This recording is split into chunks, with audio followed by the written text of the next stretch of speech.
नमस्कार साथियों, competition community के यूट्यूब चैनल में मैं सौमित्र शर्मा आपका फिर से स्वागत करता हूं। मेंस की इस सीरीज में मैं सोशियोलॉजी का पार्ट तीसरा आपके समक्ष लेकर आया हूं, जिसमें मेंस के जो क्वेश्चंस होंगे वो मैं आपके समक्ष सॉल्व करूंगा। और ये जो क्वेश्चन होंगे आयोग के द्वारा जो आंसर्स की में जो क्वेश्चंस के आंसर लिए जाते हैं वही लगभग इसके सटीक होंगे। आप देखते हैं कि 2 में 1 नंबर मिलता है या 0 नंबर मिलता है, 4 में 3 नंबर मिलता है या 2 नंबर मिलता है। उसका कारण क्या होता है कि आयोग की आंसर की में जितने भी पॉइंट्स होते हैं वो पॉइंट्स हम मेंस में लिख, इसी वजह से क्या है मेंस में नंबर कम आ जाता है। तो मैं आपके समक्ष ये प्रस्तुत करने जा रहा हूं, या आपने पिछला वीडियो भी अगर ध्यान से देखा होगा तो लगभग 99.9% सेम ही वही आंसर्स होगा जो आयोग के द्वारा पूर्णतः सटीक मूल्यांकन के द्वारा आपको में एक अच्छा अंक प्रदान करेगा। तो वर्ग का पहला क्वेश्चन मैं बताता हूं, वर्ग क्या है, व्हाट इज द क्लास। वर्ग से आप क्या समझते हैं? 2018 में आया हूं भाई, 2 नंबर में पूछा गया था। तो वर्ग का अर्थ ही होता है, पहले मैं लिखता हूं फिर एक्सप्लेन करूंगा। जब एक समान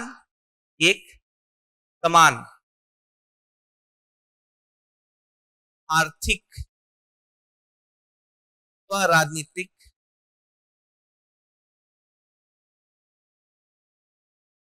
लक्ष्य से जुड़े हुए लोग, लक्ष्य से जुड़े लोग से लोग से प्राप्त करने की दिशा में से प्राप्त करने की दिशा में एक समान आर्थिक राजनीतिक लक्ष्य से जुड़े लोग एक समान उद्देश्य को प्राप्त करने के लिए, एक समान उद्देश्य को प्राप्त करने के लिए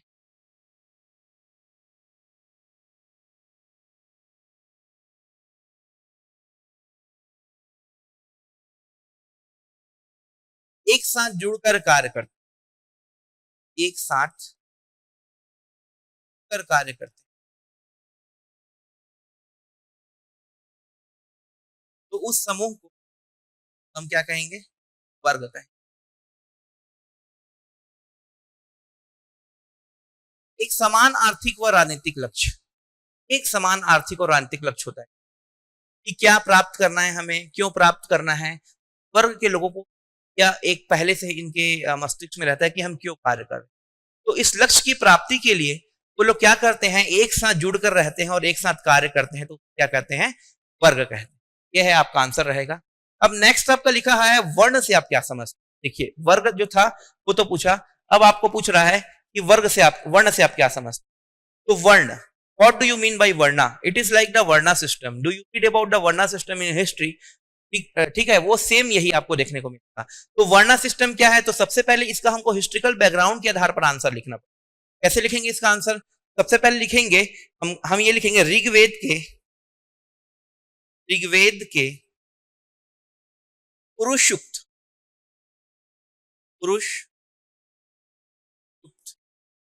10वें मंडल में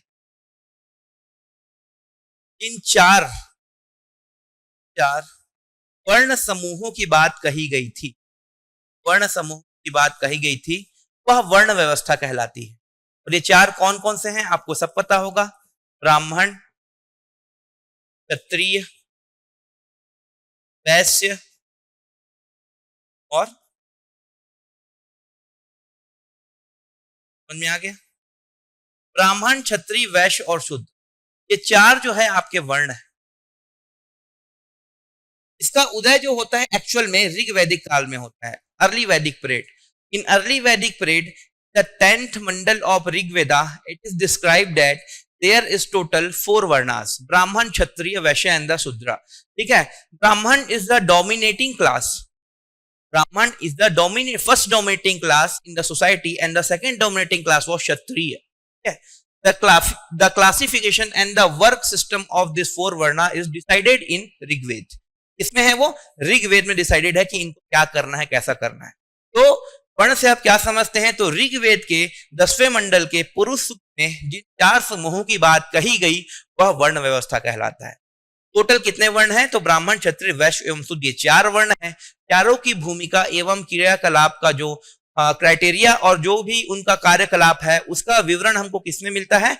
ऋग्वेद में मिलता है। तो ये होगा आपका आंसर, ये हो गया भाई साहब वर्ग और ये आपका वर्ण। ठीक है, नेक्स्ट क्या है, नेक्स्ट है सोशल, सामाजिक स्तरीकरण। ठीक है, सामाजिक स्तरीकरण से आप क्या समझते हैं? सामाजिक स्तरीकरण क्या है, आपको एक बार मैप बना के बताता हूं मैं। ये जो है मैं बना रहा हूं यहाँ पे, त्रिभुज में आप देखेंगे अलग अलग ये वर्ग है, मैं बता रहा हूं ये क्या है, अलग अलग वर्ग। ऊपर का जो ये वर्ग है ये होता है आपका उच्च, इस जो केवल 10%। फिर उसके बाद आपका आता है उच्च वर्ग के बाद आता है मध्यम वर्ग। मध्यम वर्ग आप देखेंगे ये लगभग लगभग आपका मिलेगा आपका 30%। ठीक है, उसके बाद आता है निम्न वर्ग, ये देखिए आपका लगभग लगभग 30% के आसपास ये भी है। समझ में आ गया। और सबसे ज्यादा आपका देखने को जो मिलता है, ठीक है, ये सबसे ज्यादा देखने को मिलेगा 30%, वो क्या आपको मिलेगा, अति निम्न वर्ग। अति निम्न वर्ग, ये निम्न वर्ग के लोग, ठीक है, मध्यम वर्ग के लोग, ठीक है, अति निम्न वर्ग के लोग और उच्च वर्ग के लोग। ये क्या किया हमने, क्लासिफिकेशन किया, या क्या किया, इसका स्तरीकरण किया। क्या किया इसका हमने, स्तरीकरण किया। तो यही स्तरीकरण कहलाता है। समझ में आ गया। सामाजिक स्तरीकरण के अंतर्गत दो चीज आपको देखने को मिलता है। पहला आता है आपका आर्थिक स्तरीकरण, आर्थिक स्तरीकरण आपका आता है सामाजिक, सामाजिक प्लस राजनीतिक, राजनीतिक स्तरीकरण। ये जो मैंने आपको बताया है ये आपका क्या है, ये आपका जो है ये आपका आर्थिक, यानी ये आपका है आर्थिक स्तरीकरण।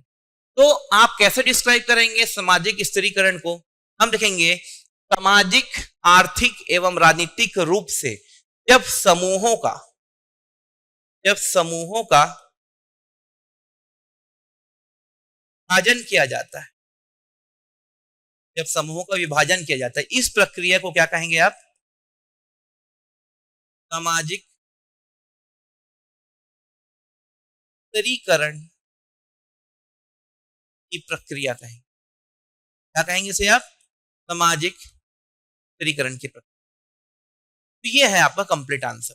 अगर आप चाहो तो इसे छोटा सा मैप बना के ऐसे छोटा सा बगल में आप दिखा सकते हो। ये आर्थिक का बना सकते हो या राजनीतिक या सामाजिक का। अगर सामाजिक का बनाएंगे तो सामाजिक का बनाएंगे तो भी क्या करना है आपको, इसी तरह का बनाना है। जैसे सामाजिक और आर्थिक में क्या बना देंगे, श्रमिक वर्ग बना सकते हैं, लेकिन वो क्या बहुत ज्यादा डाइवर्स हो जाएगा।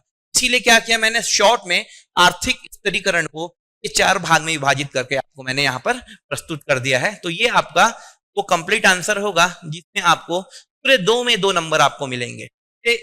मतलब इससे सटीक आंसर इसका देखा जाए तो अभी तक मुश्किल है। ठीक है, ये हो गया आपका। ठीक है, नेक्स्ट जो आपका प्रश्न है वो आपका क्या है कि संघर्ष से आप क्या समझते हैं, what do you mean by conflict. इसको स्ट्रगल भी कहते हैं। समझ में आ गया। जैसा हम लोगों ने पीछे देखा वर्ग में क्या हो रहा है भाई, वर्ग में लोग एक समान लोग क्या कर रहे हैं, साथ में रह रहे हैं।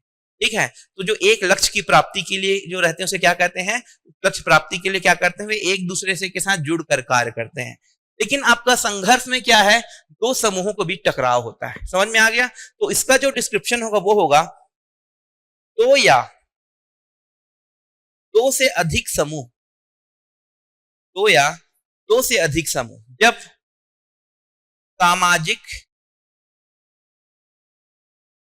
या राजनीतिक,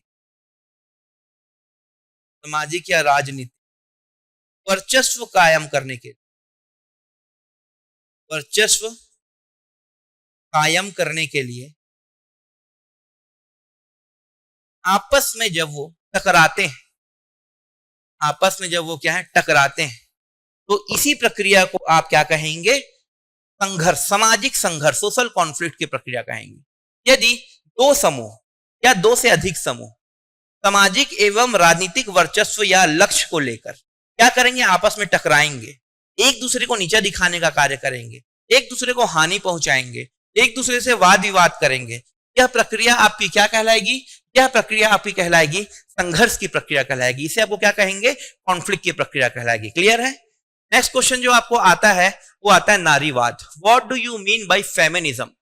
नारीवाद एक बहुत बड़ी विचारधारा है, ठीक है, 2 नंबर में क्वेश्चन पूछ दिया है। तो आपको सबसे पहले मैं बताता हूं, जो हमारी सोसाइटी है, वर्तमान की सोसाइटी है, या प्राचीन समय से जो हमारा समाज चलता आ रहा है, that is male dominating society, यानी पितृसत्तात्मक व्यवस्था। पितृसत्तात्मक व्यवस्था, पितृसत्तात्मक व्यवस्था में क्या होता है, जो आपके मेल है उनका क्या होगा, डोमिनेंट होगा, यानी जो आपके पुरुष, जो आपके पुरुष हैं उनका कहां डोमिनेंट होगा, उनका डोमिनेंट होगा समाज में, अर्थव्यवस्था में, राजनीति में, प्लस घरेलू जीवन, प्लस कहां होगा, घरेलू जीवन। और इनके साथ जो महिलाएं हैं, महिला, इनकी कोई खुद की सेल्फ आइडेंटिटी नहीं होती, इनकी क्या है, सेल्फ आइडेंटिटी नहीं होती। ए और बी, ए क्या है, मेल है, बी क्या है, फीमेल है। बी जो है हमेशा ए के परछाई के नीचे ही रहती, ठीक है। Be didn't have their own identity, their own dominance, their own dominance in society, they are not in own dominance in economy, not in own dominance in politics, and also in the social life and the family life। तो होता क्या है, ये नारीवादी क्या करते हैं, ये नारीवादी इस पितृसत्ता को क्या करते हैं, ललकारते हैं, आलोचना करते हैं, और आलोचना करते हुए क्या कहते हैं, पितृसत्ता को क्या करना चाहिए, खत्म कर देना चाहिए। और खत्म करने के बाद क्या करते हैं ये लोग, समानता, समानता की बात करते हैं। कहां समानता की बात करते हैं, राजनीतिक समानता, आर्थिक समानता, सामाजिक समानता, समझ में आ रहा है। महिलाओं को भी पुरुषों के समान सामाजिक समानता मिलनी चाहिए, राजनीतिक समानता मिलनी चाहिए, आर्थिक समानता मिलनी चाहिए। महिला और पुरुष जो है वो एक है, दोनों की कैपेबिलिटी को आप बिल्कुल आंक नहीं सकते। फिर आप महिला को इसलिए कमजोर क्यों मानोगे कि महिला महिला है और आप पुरुष पुरुष हैं। तो महिला जो है, नारीवादी है, यही बात करते हैं। नारीवादी पूरी तरह से पितृसत्ता पर अपना कड़ा प्रहार करते हैं।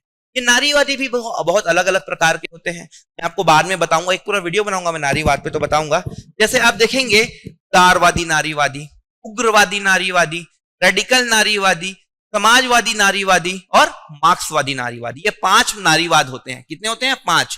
पहला क्या होगा आपका, उदारवादी नारीवाद, दूसरा उग्रवादी नारीवाद, तीसरा मार्क्सिस्ट नारीवादी, चौथा सोशल नारीवादी, और 5वां रेडिकल नारीवादी। ये सब नारीवादी है, ये लोग अलग अलग कॉन्सेप्ट देते हैं।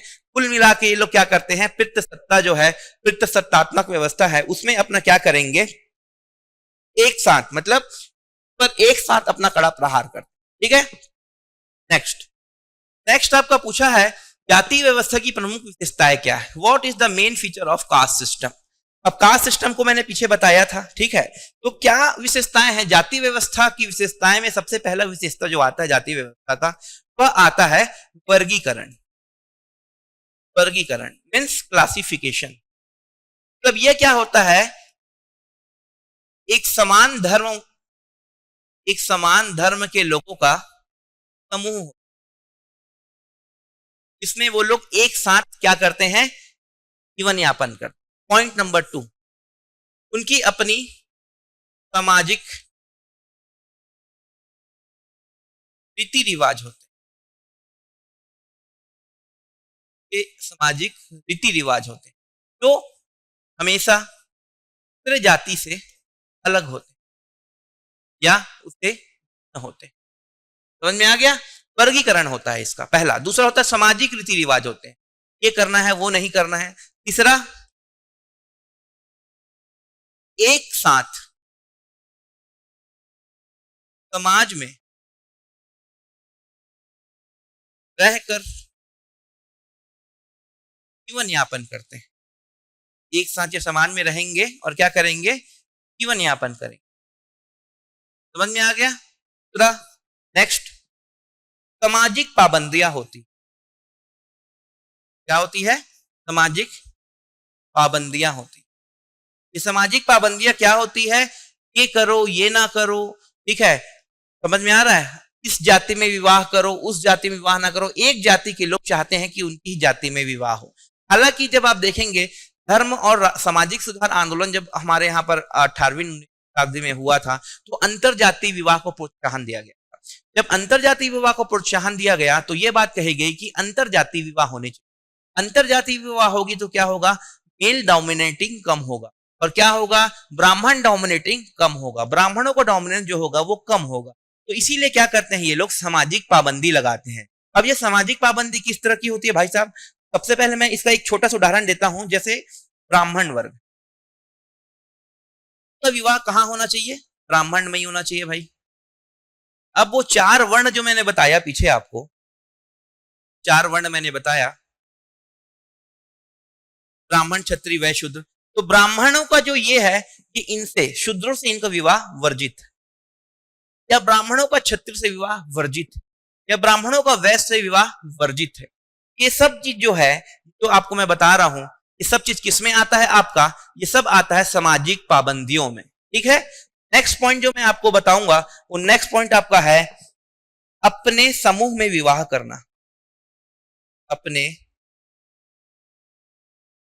समूह में विवाह करना का मतलब क्या हुआ भाई साहब? सोच के बताइए, थोड़ा सोचिए। इसका मतलब ये हुआ कि एक जाति के लोग, जाति व्यवस्था के अंतर्गत एक जाति के लोग क्या करेंगे? अपने समूह में ही शादी करेंगे। समझ में आ गया? हालांकि अब चीजें बदल चुकी है, अब औद्योगिकरण का जमाना आ गया, पश्चिमीकरण का जमाना आ गया। आई थिंक 50% से ज्यादा भी आजकल इंटरकास्ट मैरिज होती है। लेकिन अगर आप पूछेंगे, उदाहरण के लिए आप आज ही जाइएगा और अपने घर के सबसे बुजुर्ग व्यक्ति से क्या पूछेगा कि भाई ऐसा है, मैं शादी किससे करूंगा? तो क्या करेंगे? नहीं बेटा, अपने जाति में शादी करो। क्या करना है? अपनी जाति में शादी करना है। हम तुम्हारे लिए फलाना ब्राह्मण या क्षत्रिय, हम ब्राह्मण है तो ब्राह्मण, आप क्षत्रिय हैं तो क्षत्रिय, शूद्र है तो शूद्र, वैसे तो वैसे, वहां का ही लड़का देखेंगे और वही शादी करना है, क्योंकि उनकी और हमारी संस्कृति एक होती है, आचार विचार एक होता है। तो ये सब मान्यताएं हैं। तो ये सबसे प्रमुख मान्यता है कि अपने समूह में ही विवाह करना, ये सबसे पहले क्या बोलते हैं इसको, तो ये क्या करते हैं, इस पर बहुत जोर देते हैं। अब क्या आ गई भैया जाति व्यवस्था की विशेषताएं? पहला, वर्गीकरण। हर जाति व्यवस्था क्या होता है? वर्गीकरण होता है। दूसरा क्या बताया मैंने? रीति रिवाज। हर सामाजिक जाति व्यवस्था क्या होता है आपका? रीति रिवाज होता है। तीसरा बताया कि एक साथ रहकर वो क्या करते हैं? जीवन यापन करते हैं। चौथा क्या बताया मैंने? सामाजिक पाबंदियां होती है, अलग संस्कृति होती है। पांचवा क्या बताया? अपने ही जाति के अंदर क्या करते हैं? वे विवाह करते हैं, और उसी आधार पर क्या करते हैं? वे विवाह करने के पश्चात वो लोग अपना जीवन का यापन करते हैं। समझ में आ गया? ठीक है। अब नेक्स्ट क्वेश्चन जो है आपके समक्ष लेकर आऊंगा, वो आपका है जाति व्यवस्था में परिवर्तन के लिए कौन कौन से कारण उत्तरदायी हैं? ठीक है। What is the causes of changing the caste system? आप देखेंगे जो जाति व्यवस्था की मैं बात किया, सबसे पहले मैंने आपको यहाँ क्या बताया? देखिए, सबसे पहले मैंने बताया आपको जाति व्यवस्था ये है, ऋग्वेद में आपका दिया गया 4 ब्राह्मण। फिर मैंने बताया इस जाति व्यवस्था में क्या बताया आपको मैंने? जाति व्यवस्था की प्रमुख विशेषताएं बताई। ठीक है, ये जाति व्यवस्था की प्रमुख विशेषताएं क्या है? अब ये पूछ दिया नेक्स्ट की जाति व्यवस्था में अब परिवर्तन हो रहा है, बदलाव हो रहा है, ट्रांसफॉर्मेशन हो रहा है। There is a multiple transformation in the society. we did not we did not have impact of particular thing in these changes. We have a huge of changes in the changing of the caste system. Firstly, if I talk about the changing dynamics of the caste system, so it was just emerged in the time of the British rule. British rule के समय सबसे पहले इसमें changes आया। British had came to India for the trade. वो क्यों आए भारत में? ट्रेड करने के लिए आया। But at the later time they are starting interpret the different situation of the caste system in the Indian society. लेकिन बाद में क्या किया उन्होंने? भारत के सोसाइटी में क्या किया? बहुत ज्यादा क्या किया? अपना पाबंदी किया। सती प्रथा बैन, बहु विवाह बैन, बाल विवाह बैन, अंतर्जातीय विवाह यस। समझ में आ रहा है? अच्छी चीजें हैं ये, मॉडर्न की चीजें। तो ये करना शुरू किया। तो इससे क्या हुआ? इससे आपका सामाजिक क्या हुआ? परिवर्तन हुआ कास्ट सिस्टम। तो पहला कारण क्या आएगा? पहला कारण आएगा आपका भारत में स्थापित ब्रिटिश शासन। ब्रिटिश शासन और उनके द्वारा स्थापित या बनाए गए कानून। ठीक है। The establishment of British government and the laws make by the British government. ठीक है, establishment of the British government and the law made by the British government. This is the first important cause behind the changing of the caste system in India. British आए, British आने के बाद क्या किए इन्होंने, British यहाँ आने के बाद क्या किए, ब्रिटिश आए और आने के बाद इन्होंने अपनी प्रथाएं शुरू. क्या प्रथाएं शुरू की? अंग्रेजी शिक्षा की प्रथा शुरू. अंग्रेजी शिक्षा के बाद औद्योगिकरण की शिक्षा की, और बाद में ये जो प्रथाएं आई ना, औद्योगिकरण की प्रथाएं आई, पश्चिमी शिक्षा की प्रथाएं आई, इन्हीं प्रथाओं ने आपका क्या किया, सामाजिक चेंज को बढ़ावा दिया, कास्ट सिस्टम को बढ़ावा दिया, कास्ट सिस्टम के डिक्लाइन को बढ़ावा दिया, कास्ट सिस्टम के डिक्लाइन को बढ़ावा दिया. तो कहने का मतलब क्या है, फर्स्ट आपका क्या आता है कारण, change of the caste system में the rule of the British government, because we see anti sati प्रथा act 1929, child marriage ban act, multi marriage ban act, intercaste marriage and widows remarriage 1956, विधवा पुनर्विवाह.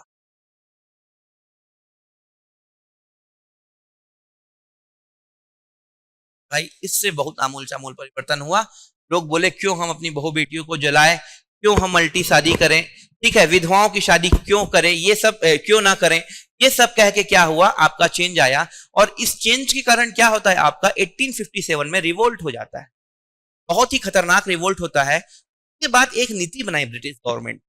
वो नीति क्या बनाई कि भैया हमको धार्मिक और सामाजिक क्षेत्र में हम हाथ जोड़ते हैं, हम भारत के सामाजिक क्षेत्र में क्या करेंगे, हस्तक्षेप, हमको जो भी करना है हम किसमें करेंगे, लॉ बनाएंगे, उनको समझाएंगे. तो पहला कारण जो आपका आता है वह आपका आता है क्या चीज, आपका ब्रिटिश गवर्नमेंट. दूसरा कारण जो आपका आता है, ठीक है, तो आपका आता है क्या, आधुनिक शिक्षा. आधुनिक शिक्षा, मॉडर्न एजुकेशन. ठीक है, modern education was adopted by Lord Macaulay. The Macaulay committee, he had recommendation English language, had recommended English language, अंग्रेजी भाषा. समझ में आ गया. अब इससे क्या हुआ, आधुनिक शिक्षा में क्या क्या परिवर्तन हुआ. आधुनिक शिक्षा ने समानता पर बल दिया, एकता पर बल दिया, स्वतंत्रता बल दिया, और लोगों में क्या हुई, जागृति. समझ में आ गया. सेकंड कारण ये. तीसरा कारण जो आपका है, वो आपका तीसरा कारण आपको मैं बता रहा हूं, वो है आपका औद्योगिकरण. औद्योगिकरण, इंडस्ट्रियलाइजेशन. औद्योगिकरण से क्या हुआ, सभी वर्ग थे ये क्या हुए, आर्थिक रूप से संपन्न हुए. सभी वर्ग क्या हुए, आर्थिक में संपन्न हुए. संपन्न हुए तो क्या हुई, यह घटनी शुरू हुई तो क्या हुई, समानता आई. और समानता से क्या हुआ, जाति व्यवस्था में परिवर्तन. समझ में आ गया. क्या हुआ, जाति व्यवस्था में आपका परिवर्तन देखने को. नेक्स्ट आपका जो पॉइंट आता है इसमें, वो आपका पॉइंट आता है शहरीकरण.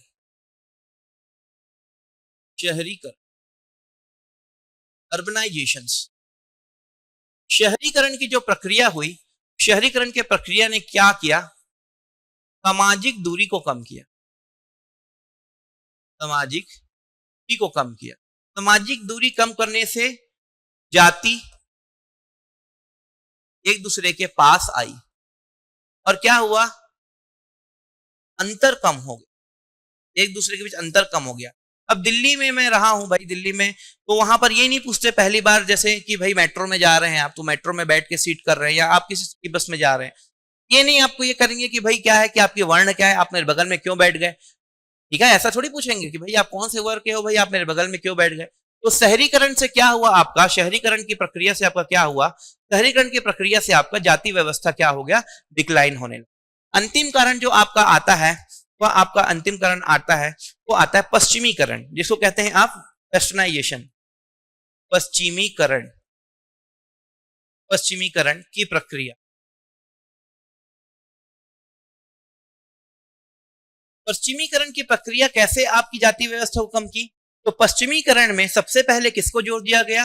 अंग्रेजी भाषा को जोर दिया गया। कौन से विषय की पढ़ाई की गई? राजनीति विज्ञान पर जोर दिया गया, पॉलिटिकल साइंस की पढ़ाई कराई गई। पॉलिटिकल साइंस में क्या किया गया? समानता, स्वतंत्रता प्लस बंधुत्व की भावना पर जोर। समानता, स्वतंत्रता और बंधुत्व की भावना पर क्या किया? जोर। और इस जोर के बढ़ने से क्या हुआ? ये सब चीजों की वजह से क्या हुआ? ये जो सब चीजें आई की वजह से क्या हुआ? जाति व्यवस्था में पूरी तरह बदलाव हो गया। जाति व्यवस्था पूरी तरह क्या हो गई? बदल गई भाई। तो यही आपके कारण है जो भारत में जाति व्यवस्था की परिवर्तन में आपके प्रमुख कारण जो आपके थे। सबसे पहले मैंने बताया आपको नंबर 1 पॉइंट ब्रिटिश शासन एवं ब्रिटिश शासन के द्वारा स्थापित कानून। नंबर 2 पॉइंट आधुनिक शिक्षा। नंबर 3 पॉइंट औद्योगिकरण। नंबर 3 पॉइंट औद्योगिकरण।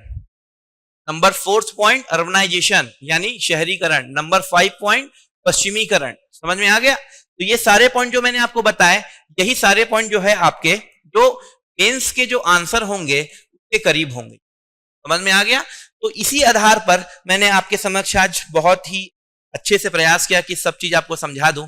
तो पार्ट 3 सोशोलॉजी के पार्ट 3 में मैंने सबसे पहले आपको क्लास सिस्टम के बारे में बताया। सेकंड में आपको क्लास सिस्टम के बारे में बताया, ऋग्वेद के बारे में बताया, पुरुष सूक्त के बारे में बताया। फिर मैंने आपको बताया सामाजिक स्त्रीकरण and the classification of the सामाजिक स्त्रीकरण मैंने बताया कितने प्रकार के होते हैं। फिर मैंने क्या बताया? व्हाट इज स्ट्रगल और व्हाट इज कॉन्फ्लिक्ट। तो what is the struggle and what is conflict I just described in my notes. ठीक है, 2 या 2 से अधिक समूह जब सामाजिक एवं राजनीतिक वर्चस्व कायम करने के टकराते हैं उसे कॉन्फ्लिक्ट कहा जाता है। फिर मैंने आपको बताया नारीवाद ने पितृसत्ता पर आपका जोर दिया और पितृसत्ता क्या होती है ये बताया। फिर मैंने बताया आपको जाति व्यवस्था के प्रमुख विशेषताएं क्या होती है?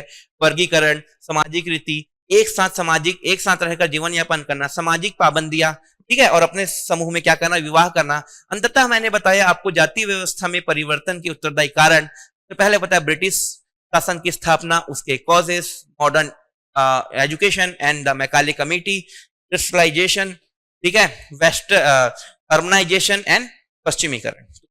इस तरह क्या है मैंने आज आपके समक्ष आकर अपना ये प्रस्तुत किया। आपको इसी तरह के वीडियो आगे भी मिलते रहेंगे और इसी तरह के वीडियो के लिए इस कंपटीशन कम्युनिटी के YouTube चैनल से आप बने रहें और मुझे इजाजत दें। धन्यवाद।